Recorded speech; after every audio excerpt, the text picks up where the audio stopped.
Honestly Unbalanced. I would love to begin our conversation today about the lack of men, particularly, that seek any kind of emotional or psychological support. It's significant. And I've had it once in my life. That was kind of preemptive. And I went to that period where my dad was about to pass away. I was going through a breakup. I'd broken my foot. Lots happening in one period. So I just thought maybe let's just speak to someone as we go through this process. But I haven't had any since. Most of my friends have never had any, unless they live in California, in which case they all have. So what is it as an international living and international teaching person? What is it perhaps you notice, particularly about UK men, that means that they don't necessarily get support in that sense? And why is it important? I guess, and why is it important for anyone to have that kind of work? Beautiful question. I think it's essential for any human being. For any human being, we all need a safe place to express ourselves, to be validated, to be heard, to be understood, to be held. Every human being needs that. I think it's more socially acceptable for women to seek a place to express emotions. And I would still say that women there are still emotions that are more socially acceptable for women to feel. Yeah. But there's more of an understanding that is common practice. Whereas for men, it's kind of like, buck up, come on, push through. You know, it's these stereotypes that literally keep us stuck. And let's do things differently. So what a great question. Thank you, Adam. Thank you for raising it. Every human being needs that kind of support. Every human being would benefit from having an opportunity to check in and have these conversations. And why is it good to go to an external person? I say external, I mean, not just a friend or family member. Why? And definitely not to your yoga teacher. Don't use your yoga teacher for this. But why is it good to go to a professional or find external support? Okay. So in addition to seeking the support of someone who is trained in that kind of modality, who has a practical working toolkit that they can empower you with, the benefit of speaking to someone impartial is that you then don't have to manage their emotions, right? You know, how often do we speak with our close friends and family about really big things, but we're aware of the emotional impact it will have on them. So it creates a filtering. Or sometimes we're aware that in sharing that thing, do they have the capacity?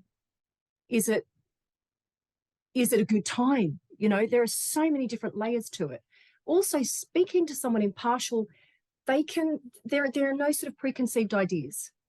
You know, I can remember when I moved to the UK from Australia, I'd just finished.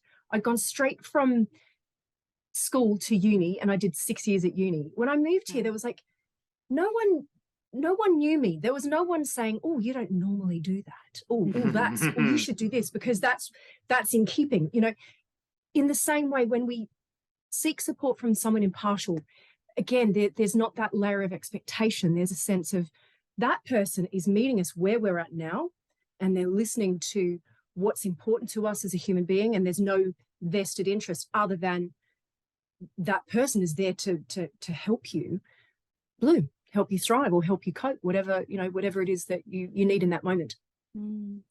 One of the many things I love about you, Suzy, is I was just having a little read on your Instagram, and I don't know if you still do it, but it looks like you take one-to-one clients out to the woods to have your chats, which sounds a bit weird when I say it like that, but when I read it, it sounded so beautiful. I hope there is some kind of filtering system there. There are people you have had a pre-existing relationship with that client. Yeah, I don't go to the wilderness, you know, these are wellbeing paths. Yeah, I used to do beautiful walk and talks along Manly Beach. We walked from Manly round to Shelley Beach along the promenade. That was gorgeous.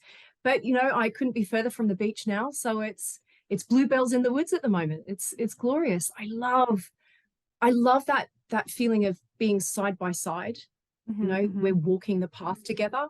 I think that way of delivering therapy, it's so powerful, that shared humanity, shared experience, and just the sheer fact that you are moving, like we don't second guess ourselves as much. You know, when you're sat opposite someone in a therapeutic context, there's this real sense of, I'm thinking about what I've just said. I'm thinking about what I'm going to say next. I'm interpreting.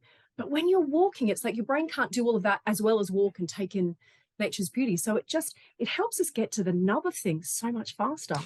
I'm so glad that resonated. I read something somewhere, and I forget the research, but I remember thinking at the time, it's a significant piece of research, that men, when they're face to face, are far less open with each other.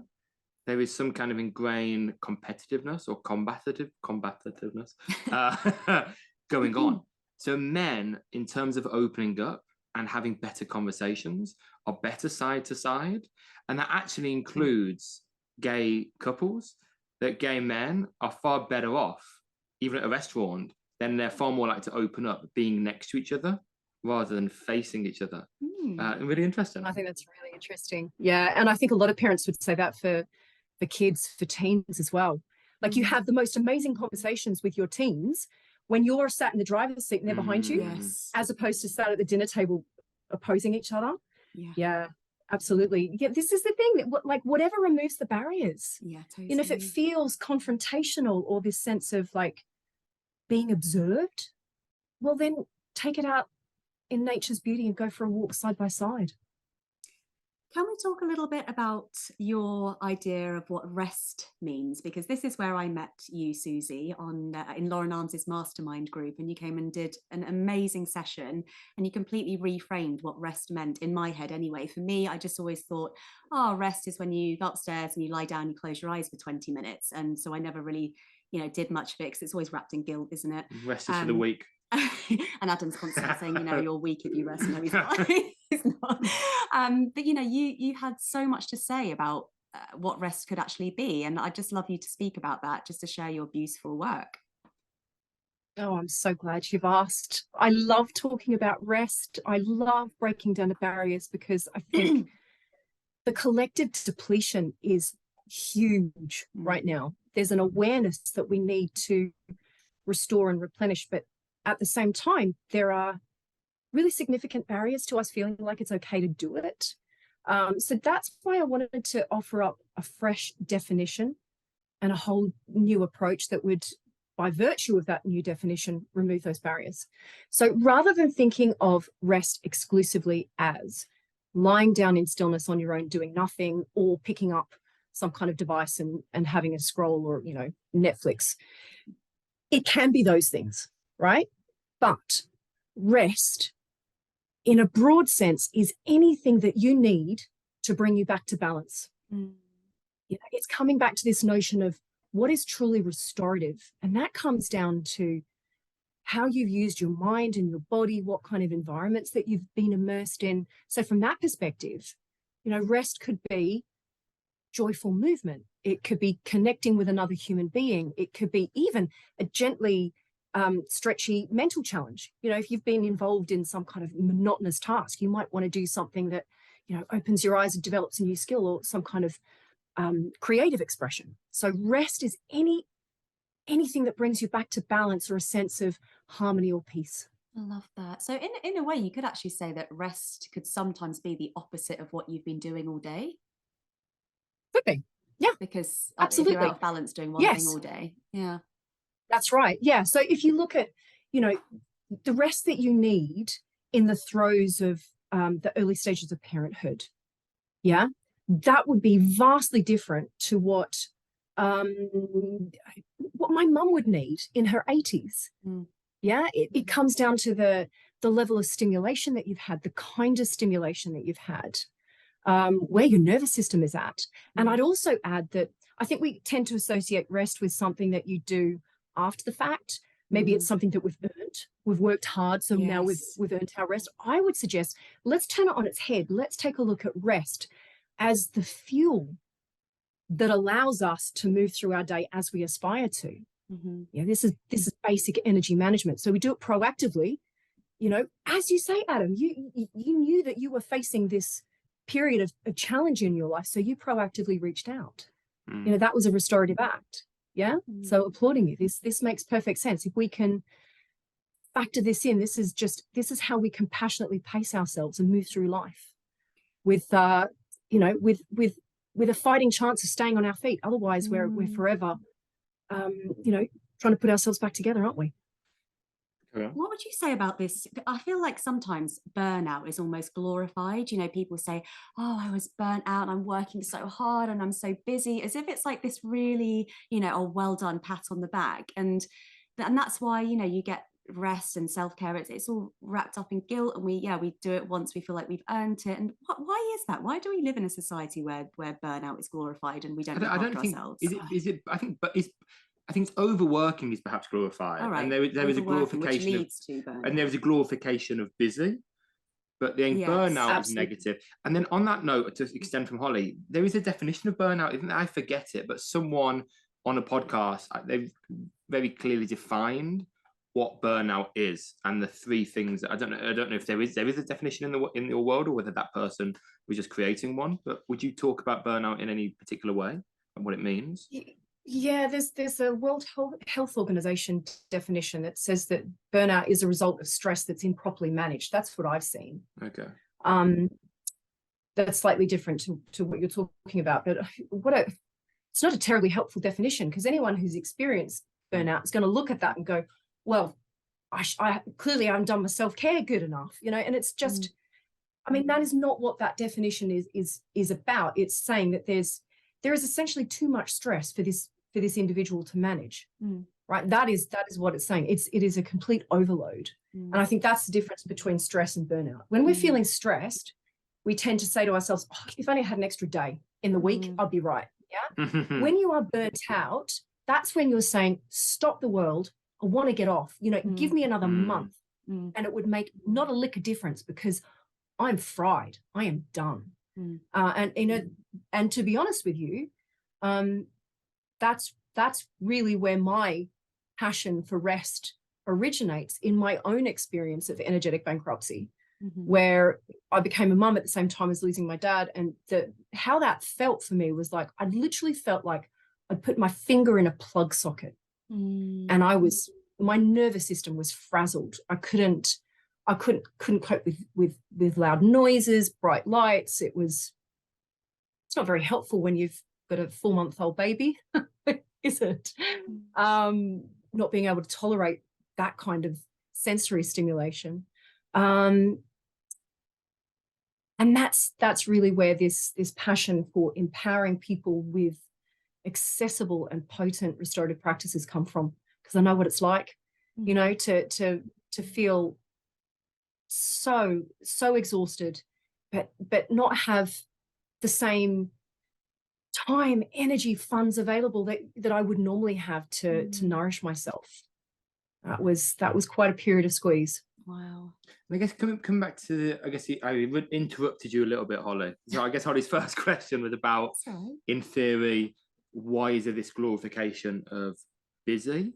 Yeah. And why is it that people aren't identifying that they do need to look after themselves? Why is that not a priority for people? Sure. Do you know what? It has ancient roots. We are a social animal. We rely on each other for collective survival. Okay. So when you look at a hunter-gatherer society, we can see how being seen as idle would be deeply, deeply not okay. We've got to be pitching in, yes? But then it was further amplified historically by sloth being named one of the 7 deadly sins. Yeah. And then we had the church and factory owners and mill owners terrifying people into ceaseless graft, because that's what they needed to control people, right? And then you look at modern times, we've got fitness industry that tells us no pain, no gain. We've got hustle and grind culture that tells us you snooze, you lose. Yeah. What you've already mentioned there. So the conflation of productivity with self-worth, the glorification of busy. And then you've got consumerism that constantly pokes at our insecurities. And then we've got social media and the rise of the experts who are showing us how to cook the perfect meal, do the perfect yoga pose, be their therapist for their family, create art like an gardens. It is endless. Like with all of this self-improvement, required of us. How could we take a moment to pause? It's exhausting. Like that list is reeling through that list. Oh God, yes. I'm exhausted. So look at that noise. Yeah. I mean, just you saying that, it gives me. When we take a look at what rest facilitates, I see it as, this is how I pace myself so that when I hit the school gates at 3:15, I can actually be present and available for my kids. This is the stuff that will help me stay married. This is the stuff that, if I want to sit here with any sense of authenticity and integrity, I need to be doing these things. So from my perspective, I don't see, there's no indulgence in rest. Rest is the necessary means for me to be able to step up and perform as I aspire to in the roles that are important to me. Mum, wife, psychologist, daughter, sister. How do you guide people to, because I've heard this and I know it, on an intellectual level, I know, if I just go and take a bit of time out, I'm going to be a better mom, I'm going to be better this, better that. But I still get those feelings of, oh gosh, I should be doing this, this and that when I take the time out. And I'm just on that journey of how do I really sort of embody that deep inner knowing that this is going to be really good for me and make it a priority? Is there a sort of, I don't know, process, or is it just practice and seeing the effects of it? How do you sort of go about that? I think there are a few different layers there. Like, one is actually making it happen. Yeah, that's the stumbling block, actually carving out time and space for this stuff. And I would also say that, this doesn't necessarily have to be an hour of our time. This could be a series of what I call micro habits. There might be a 30-second practice that I do first thing when I open my eyes in the morning. There's something that I do in the midst of, making the packed lunches. There are things that I do in between coaching sessions. There's definitely stuff that I would do before I give a corporate talk. It creates a rhythm and pulse to my day, and it's having this toolkit. So if time is a barrier, it doesn't need to be. There are some restorative practices that do take time, and if they're important to you, then that's where they've got to be on the to-do list. They've got to be scheduled. Otherwise, there's never a good time for that, right? So that's from a logistical point of view. But in terms of, honestly, we can turn the most juicy restorative practice into something depleting by what we say to ourselves during it. Yeah, if we're saying, I should be doing this, I can't be doing this. Okay, I totally get that. This comes down to presence and focusing the mind and connecting with, what is the purpose of this thing? I am doing this thing to resource myself so that I can be present with you guys right now. We can have a coherent conversation, or because I want to reconnect with my kids later. It's like identifying the purpose, and that purpose galvanizes you to get the most out of it, because we don't want to fritter it away and waste it. But it comes down, as you say, practice. And for people who are thinking, oh, I've got to wait to feel deserving before I do it. Here's the thing. The feeling of tenderness and worth and compassion comes from the tender action. Okay, don't wait to feel it first. I promise you. And Adam, you'll know this. You get people onto the yoga mat, you get them breathing, you get them moving, and after they've done it, they feel differently about themselves, don't they? Yeah, but you don't have to feel that way to begin with. Give yourself permission. Do it, even if you feel uncomfortable about doing it or a little bit guilty, remembering that the presence of guilt doesn't actually mean that we're transgressing our moral code. Do it anyway, and you will feel better for it. And you build that muscle with practice and consistency. But I guess it's important to acknowledge as well, let's stay with the yoga analogy, is that you might not feel better immediately after one session. You have to trust that it might be a year's worth of practice that lets you find your balance. And I think in a world full of kind of quick fixes, people might think, I'm really stressed out. All these horrible things have happened to me this week. I'm going to go to a 60-minute restorative class and everything will be okay. And then it isn't, inevitably. And then you think, I'm never going to do that again. It didn't work. I'm just going to accept that I'm miserable and just have a drink of alcohol instead. So I guess the question is, well, not the question, but the observation is that people need to understand the benefits of these practices, or at least some people on a very objective level. And that's where I guess modern science has come into it, isn't it? There's been lots of research, lots proves that meditation, self-care, sleep is a big one. So it's huge. It's the bigger thing for many people. And then actually, if there's anything wrong in your life, you might just need to sleep a little bit more. Yes. Oh my goodness. Absolutely. Yeah. Get an early night. Give yourself permission to meet your sleep needs. Yes. We are celebrating. Well, I am celebrating today having a full 7 hours of sleep last night for the first time in 9 months. Woohoo! And oh my gosh, I feel like a new woman today.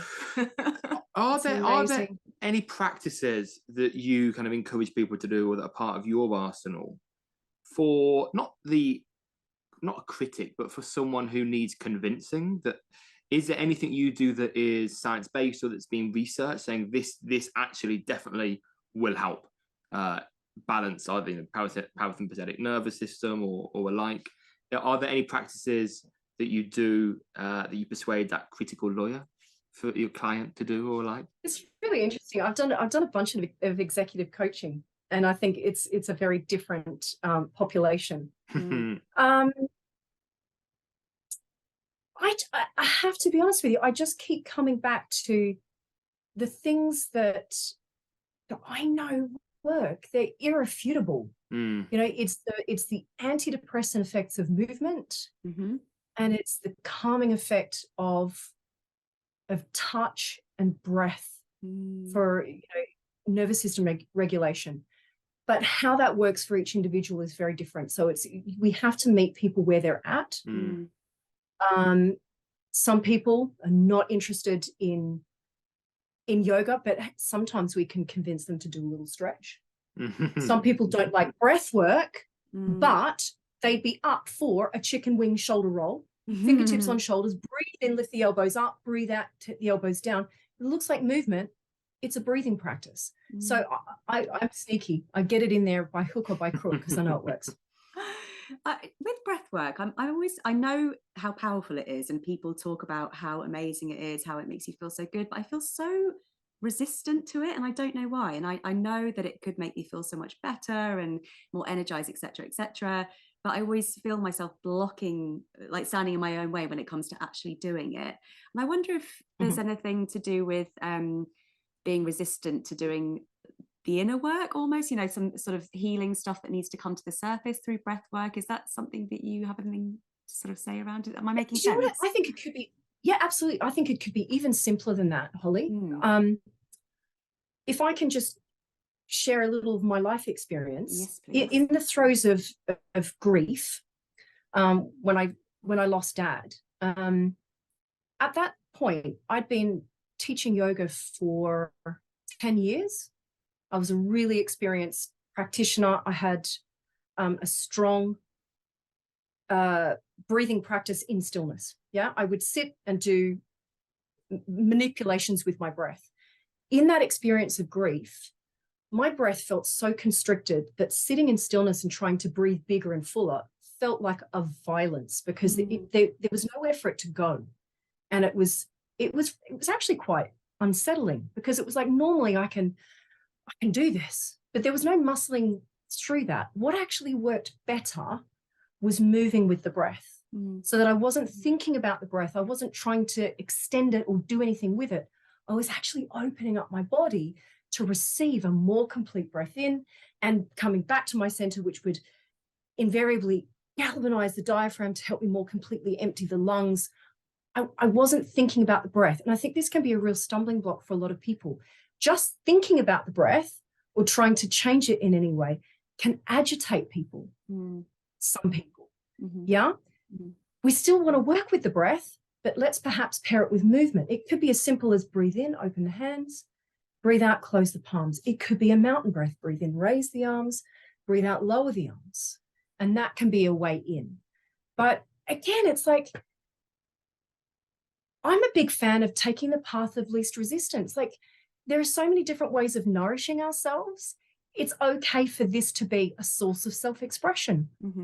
Yeah, but also let's take a look. If there are things that we habitually say, no, that's not for me. Well, let's take a look. Maybe why? Is there a slightly different tweak that would make that thing feel more resonant or accessible? Interesting questions. And that path of least resistance idea, I think we can apply to breath work, in that breath work isn't necessarily fun. Like, people can do yoga because it's fun. We're used to movement, you know, it could be a nice vibe in class or music. My class is not particularly fun, but some yoga styles are fun, and and people can do that as a fun activity. Meditation, very rarely would people go there to have a nice time. And I think breath work is the same. So I like the idea as what you do, kind of fusing it in, doing a little bit of breath work at some point. I do a little bit of pranayama, only a little bit, because I think strong pranayama could be too much in a public drop-in class. But I do a little bit at the start of my vinyasa classes, just so people are getting exposed to that, and then a little bit of a long shavasana than they might be used to. But I think sliding these practices in somewhere can be really useful. Yes, I think that's a really, really good point. Like, for anyone that thinks rest is lazy, okay, I asked them, have you ever tried to establish a meditation habit, a breathing practice, some kind of yoga nidra? Like, these things are really hard to develop. It is far easier to go to the gym or to keep working. So if it's so hard to do it, how can it be lazy? It takes enormous diligence and persistence to develop these habits. It ain't lazy. It's hard. Let's be honest. It can be really hard. We can be totally confronted with ourselves. There's some research that shows that people would prefer to give themselves a mild electric shock than to sit and do nothing. How about that? Yes. Why do people find it so hard to do nothing? I'll tell you why. We are so we've got phones. addicted. We're addicted to stimulation. If there's a spare second, pick it up. I'll scroll. Okay. I've done email. Okay, so I'll check WhatsApp. When that's done, I'll check Instagram. Then it is endless. We are so used to being occupied with something that sitting doing nothing is.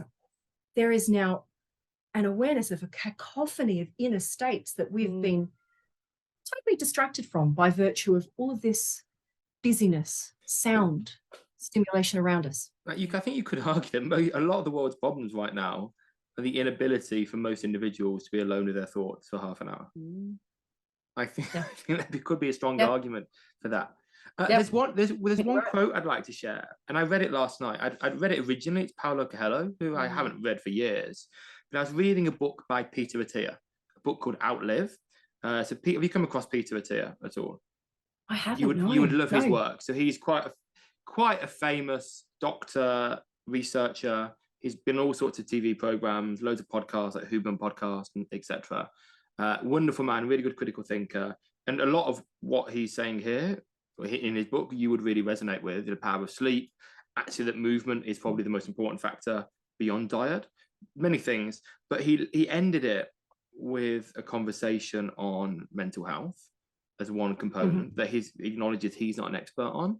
And he shared his story, which was externally, you'd think he had everything, competent doctor, researcher, host a clinic, host a practice, etc. And yet was just losing his rag, addicted to work. His baby almost died, but he was so addicted to work, he didn't go home for a week. He just stayed there and just messaged his wife, smashed stuff. Long story. But then he shared this quote by Paulo Coelho, which is, maybe the journey isn't so much about becoming anything.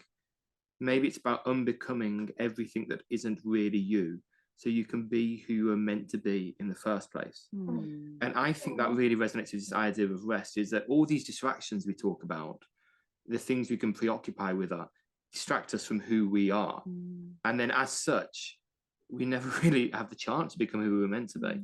And I actually think rest can be a hugely contributing factor to that. Totally. That brings me back to conversations that I've been having on Instagram this week. A couple of weeks ago, I wanted to take a look at the virtue of selflessness.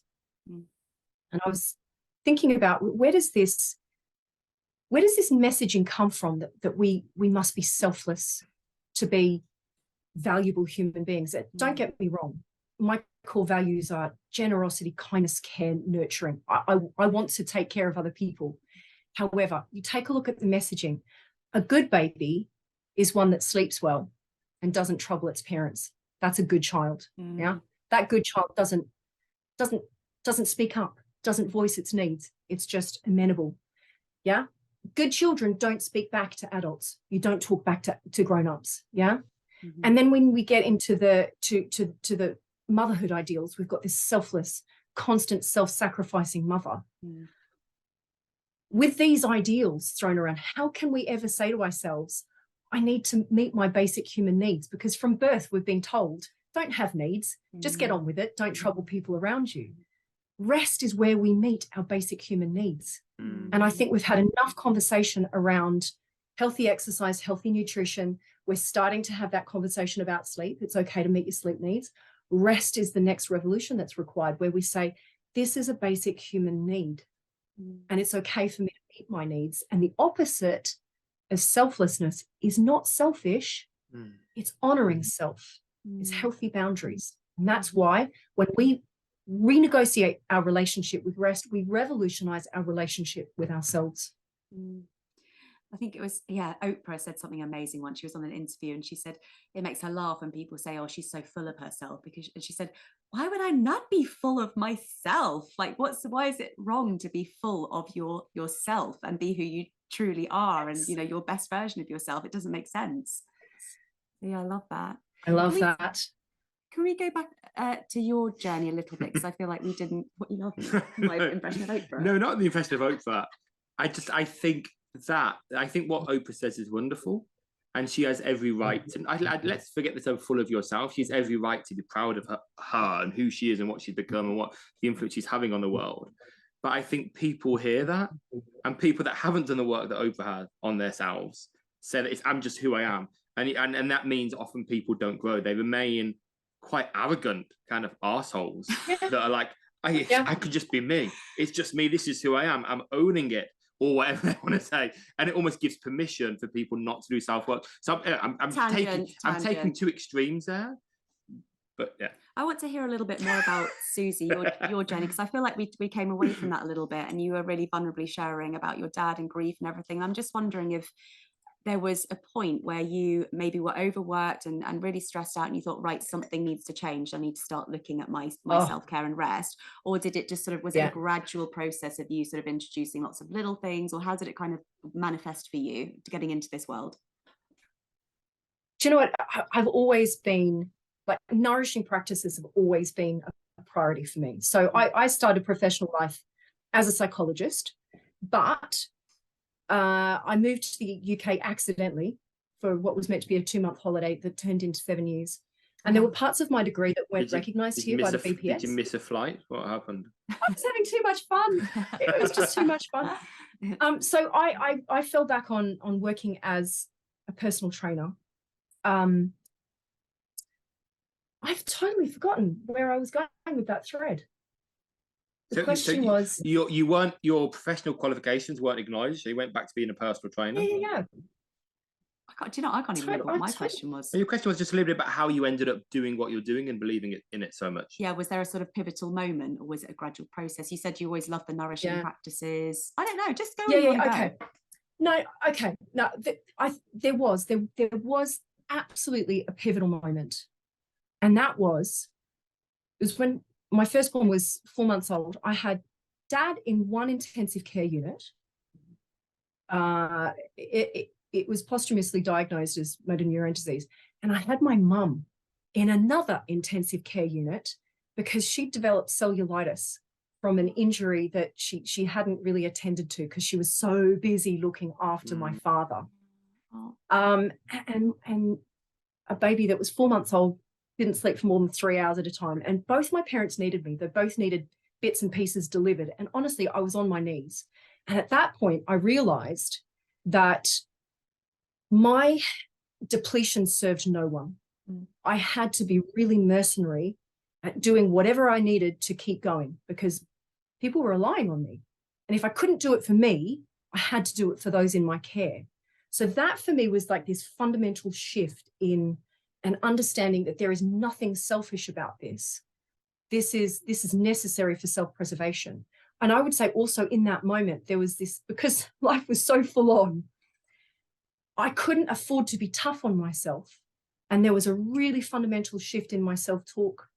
You know, I could see how if I was punitive with myself, I was going to fall over and not get back up. I needed literally every single tender, coaxing word to help me keep going. So yeah, that life experience was, the lessons from that ran deep, and that's changed the whole course of my life. Wow. And then just coming back to how that transitioned to what you're doing now.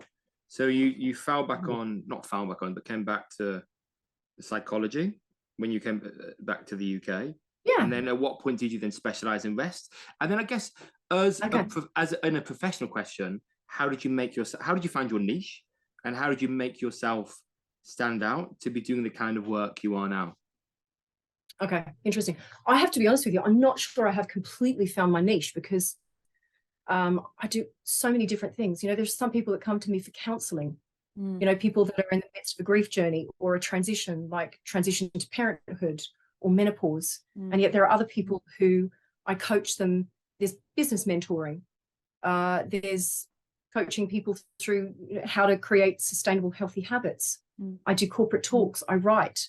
I think that the overarching theme there is I nourish and nurture people, and I empower them with the tools of self-care. And bigger than that, I actually hope I'm helping them reclaim themselves. But yeah, there are lots of different twists and turns to my career. So originally trained as a psychologist, moved here, worked as a PT for 7 years. That was the part-time job that I did going through university. I just didn't realize that Australian PTs were held in such high regard here, and sort of accidentally fell into that and had a thriving business that and in that's where I did the yoga teacher training qualifications, which for me feels like a really beautiful bridge between the psychology and fitness, the mind and the body. But it was when we moved back to Australia to start a family that for me, I just felt like I had earned my stripes as a human being. I knew that, you know, when I was working as a PT, I was still practicing as a psychologist by stealth, but I wasn't calling it that. I felt like, having had that life experience, I could wear that hat and say, yeah, I'm here to work with people in that therapeutic capacity. But then we moved again back to the UK, and that's where I started writing. Something I'd always wanted to do, but this was a way of reaching more people. You know, not everyone can afford one-to-one work, so this is a way of making my frameworks and my toolkits more accessible. It's more recently that rest has become the topic of choice. Before self-care, I've got another book called Sit to Get Fit, which is all about movement. But it's I think that's a really interesting one about niching. You know, sometimes we feel propelled to specialize, when in actual fact, I quite like having a portfolio career where things can expand and contract with, you know, what's happening on the family front. It depends on what people are interested in, and it's what we've learned over the last 3 years is we've got to be responsive, don't we? My goodness, how many pivots did we have to do? Yes. And I think niching. You're not American. It almost, I think, this is a slight exaggeration, but I think kind of decreases self-worth, because you're almost saying that I need to rely on something outside myself to find my clients. And that is to find a very, very, very specialist topic that no one else can do. And if anything, what's quite empowering is I'm going to kind of specialize in a few topics, but I believe in myself so much that people will choose to work with me, even though I'm not the only person doing it. I think almost finding a really, really deep niche, it's almost like being scared. I need to find my little hole, and people need to just find me, and they need to really want particularly me. So I think there is something about it that is not necessarily the best thing. I love that, Adam. That really speaks to me. There is freedom. There is breadth. There's latitude. There are lots of different ways that we can express ourselves. There are lots of different ways that we can be of service. It doesn't need to be this solving that one problem. It's so refreshing, because I've done, a few business courses, and the top of the list is always basically the message is find your niche or you're not going to be successful. And I've heard that many, many times in so many different ways. And I've never really sort of found it. And I think, we're multifaceted beings, aren't we? We're not just one thing. And I personally love to work with people who I see, a bit of their personal life, and I see them writing a book, and I see them making music, and I think, wow, what an interesting person. I want a piece of that, rather than, they only do this and this. I want my brain surgeon to have a niche show. Yeah. There are certain people right. I quite Yes. That's nice to hear. Yes. Yeah. I did have a question. I've forgotten it. Do you have any?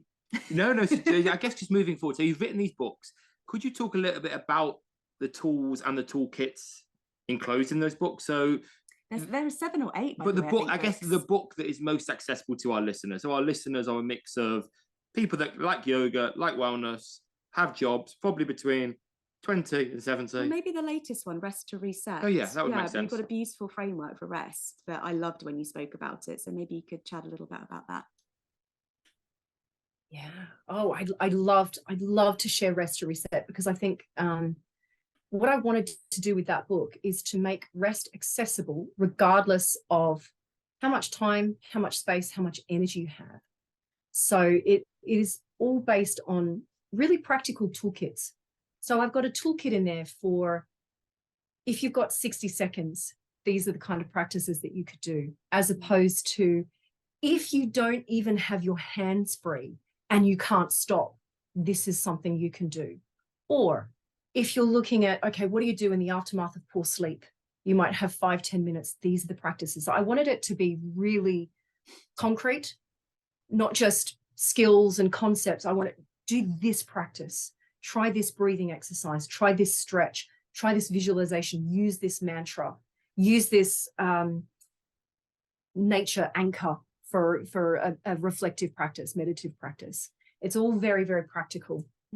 Could we try like a case study? Can we use me as a case study? Yes, you don't rest. Please, yes. So let me give you like my typical. I'm going to give you a typical, not typical, but one of my 24 hours.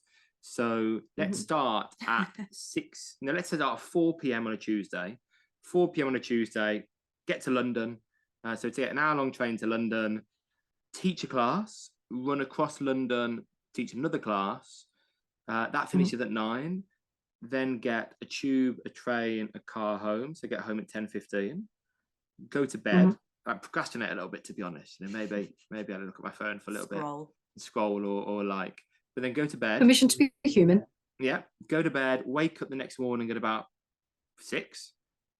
I'm on a train by 6:50. Teach a private in one part of London. Teach another private. Then have a gap of about 4 hours where I try and do admin. Then I teach another class. So that's 24 hours. In terms of how I use a free time, often it's to eat, to travel, to do very ineffective emails because I'm traveling and doing that on my phone. Maybe ring my mom or like, but there's very little room for, I guess, rest or what could be perceived as self-care in those 24 hours. What steps could someone like me take in a day like that? Okay, so the first thing I would do is I would take a look at what you are already doing to nourish yourself and give yourself a huge pat on the back. Because so often people say to me, I'm really bad at self-care, I'm bad at rest. While they minimize what they're already doing, I think if we can celebrate what you're already doing, that gives us a little glow. We've got something to play with. So identify how you are already nourishing yourself and give yourself a pat on the back.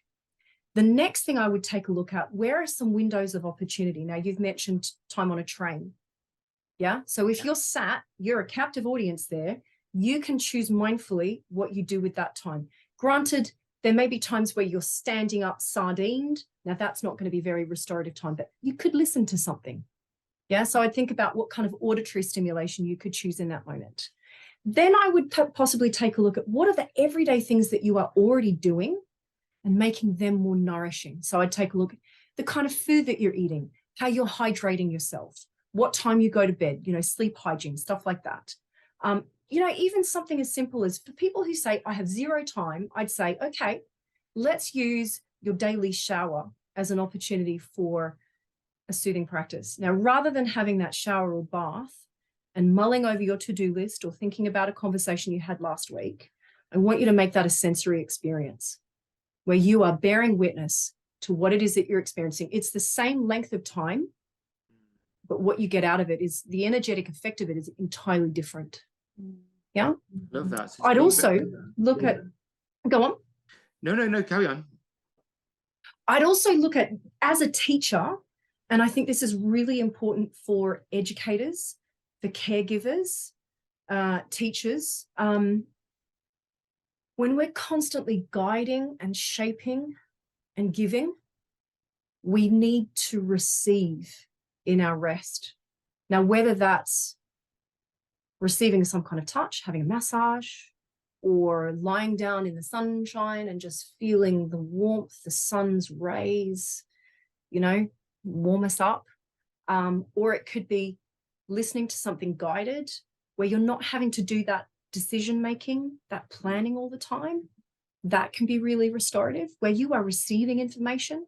I find that as an educator myself, I love my CPD events where I get to learn. I find that really juicy and invigorating. Rather than me teaching all the time, learning things can feel really fresh and exciting. But, you know, that could be a 2-hour CPD event that I sign up to, that I've got 6 months access to that video. I can watch 10 minutes of it here and there. You know, it's like we need to be creative and resourceful in how we go about these things. I love that. And even just there, you saying that, I could immediately think, rather than run to prep and grab a wrap whilst walking, go actually extra minute, go to Whole Foods, get a nice bit of food. And then instead of trying to spend, let's say, an hour inefficiently doing emails while I'm trying to eat, while I'm trying to walk, sit down, no phone, have my food in a park, Primrose Hill, not that long a journey, and sit down undistracted than try and do efficient emails. You know, it was one thing that just sprung to mind then. And I did actually I got into a lovely habit for a while. I signed up for this kind of like motivational program, and I was doing it every day. Then all it takes sometimes is one little blip, and you forget about it, and then it's gone. I haven't done that for so long now. So it's been more. I guess a lot of what you said is all about just being more conscious with how you use it, the limited time we all have. Yes, I love that. Just in posing that question, Adam, you've already identified what are some tiny little tweaks. And I think this is something that in just about every conversation I have with anyone around rest, people will say, oh, I used to do that. I forgot that. Well, what is it that we want to reclaim? It doesn't always have to be something fresh and new. It can be, what can we revisit, or what can we reclaim perhaps in a slightly different shape if perhaps life variables don't allow that particular expression of that thing right now. Let's do some quick fire questions now. Okay, that's fine. Let's do some quick fire questions, and then either way, we've got, just in case anything, I don't know what, I will look at that in a second, but we have what you can hear us on is quite good audio, isn't it? You can hear us relatively great clearly. Audio. So that's really clear. It's a £400 mic on that, so we're fine. We're fine anyway. But we don't need that now. That's done. So let's just do some little quick fire questions, if that's all right. Okay, sure. I love the way you describe yourself on your bio, which is you are someone's calm, safe place during stress, loss, and change. It's just so gorgeous. I feel like I just want to have you in my pocket. And I'm just wondering, who or what is your calm, safe place? Oh, that's a gorgeous question. Do you know what? I find an enormous source of comfort and sustenance from nature. So my safe place, I quite often go for a walk along the canal here where I live, and I look for kingfishers because I swear my dad visits me as a kingfisher. So that's a beautiful source of connection for me. Where do you live? I'm in Hertfordshire. I said, there's no canals in London. That have kingfishers. Oh, right. That's beautiful. That's really something. I think of a nice one to end on, not a practical one. A nice one to end on. I guess what's your rest habit for today? Is there anything you'd like to share that is a way that you're going to help yourself rest today? It's been a really busy day. Do you know what? I think let's have a little sense of joviality, right? If we can put hands on heart and have some fun with this. For people that find it hard to speak to themselves with kindness, here's a little trick. Instead of referring to ourselves as you or I, which tends to cultivate more judgmental self-talk. If we call ourselves by a pet name, that helps us naturally cultivate kinder self-talk. So I've been using my pet name all day, and it's Bunny. So I invite people, join me in that practice. Find your pet name and call yourself by your pet name, and just be tender, just be kind. So even if you haven't got any extra time, it's like we can just weave a little bit of tenderness into our day, and that can make all the difference. Now, Adam, Holly, you're very welcome to share your pet names. Let's have a giggle. When you said pet name, I just thought like a past animal or an animal you have in the house. So I just oh, I know. I know, but I actually really like mine now. It's Suki. We had a little kitten in lockdown, and we lost her, and like we adored her so much. And I feel like that's quite a cute pet name for me. So I'm going to call myself Suki now. Suki, that's gorgeous. It could be something that like a grandparent called you, or for men it's a bit different. Like for men, the most common pet name, because men are nasty to each other but don't mean it. So lots of like pricks and tossers. I'm like, oh, come on, you prick. But in an affectionate way, because that's how guys kind of mean it. What do you feel nurtured when you call yourself that? I almost, with an exercise, I like to think about, I guess, me speaking to someone I love. So someone external when I'm speaking to myself. There's a line. Yes. There's a punk rock group, punk group called the Idols, and one of their lines is, if someone spoke to you the way you spoke to you, I'd punch them in the face. Love yourself. And I love that. I love and that. So that I like to think about that. That's my version of self-talk, thinking about how I would say it to Holly. And speak to myself. How do you want your children to speak to themselves, right? Yeah, totally. Yeah.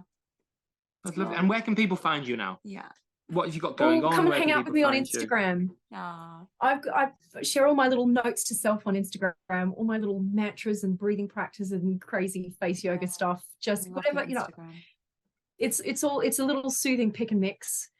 And then that's a good launch pad for all of my books. And it's just Suzy with a Y, SUZY Reading, READING. That's right. Yeah. Yes, come and hang out with me there. Oh, thank you so much for joining us. It's been a real pleasure. It's been a joy. Thank you. I've loved your insightful questions, and thank you for sharing the journey with me. Thank you. Thanks so much. Pretend to press stop on the recording. Yeah, sorry about that. It's very strange. That's all right. Thank God. Yeah, thank God we have backups. Sorry, I lost track in that question. It's like I don't think I've ever done that before. I totally lost track of where I was going with that. I do it constantly. I think I was like, there's so many different things that I've done in my career, but honestly, when I became a mum, it was like I couldn't do any of those things. I just didn't have the time and space to do any of that stuff anymore. It was like, oh my God, what's self-care going to look like now? Yeah, it's totally different. And this is, you guys are in the midst of it. You have to really refine, don't you, being a mum, and you have to really be selective about what you do and then do it well, because time is finite. Yeah, I can't get to the gym. We've got a gym in the garden, and I still can't make time to get to the gym. We'll get there. There are seasons in life, yes. And you will. The thing is, you'll resume that. Honestly Unbalanced. We just need to give ourselves permission for things to take a different shape for a time. Yeah, and not rush the seasons, because I don't want to rush anything. Yeah, we've got our beautiful baby boy. Right, thank you for coming. When you get the chance, bio and some images, including a headshot. Bio and images, yes. That'd be amazing. Send those over. And anything you want us to share as part of the intro or as part of the show notes. Thank you so much. Thank you so much. It's been such a pleasure to chat with you and to connect with you. Look forward to being supportive. Will you send some assets over that I can will do, share or tag me so I can do that? Because I'd love to. We'll share the assets, and thank you so much. Have a great rest of your day. Great. Thank you. Take care.